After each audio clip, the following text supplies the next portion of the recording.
tolerating a bad employee. You wouldn't possibly do that, would you? Well, in this episode, we're going to talk about what that actually does to the overall organization and why you've got to realize what is really going on when you're tolerating the behavior of a bad employee.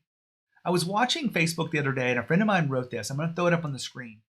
Nothing will destroy a great employee faster than watching your employer tolerate and reward the bad ones.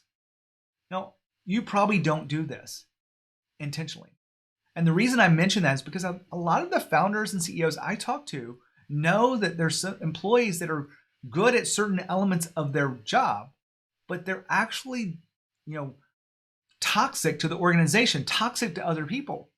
You probably don't have people that are completely toxic, but there's something going on with certain employees that you're tolerating that you really want to be aware of. As a leader, it takes courage to be able to look at people and realize, do they deserve a conversation about this?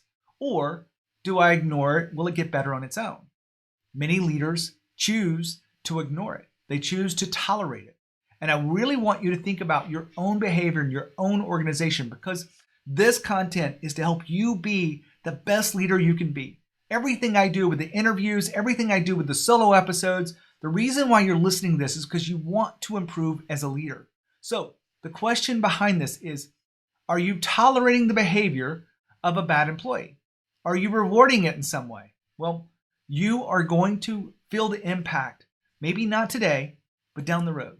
Because great employees and good employees and those that are working hard to push this forward will notice the things that you're doing, will notice that you're tolerating it, and will actually put a mental note. And that they will decide when is enough.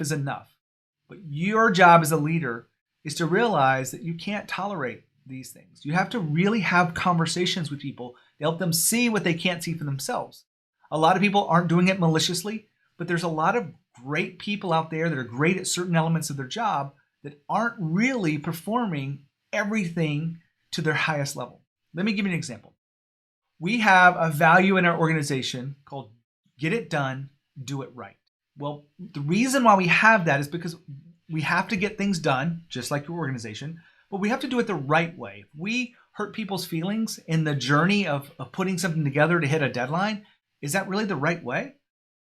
Well, I think it's not. I think that if we have people that are hurting people's feelings, if they are really trying to be too brash or too direct in the wrong time and in the wrong way, they're hurting our culture. And we want to make sure that we're not tolerating bad behaviors.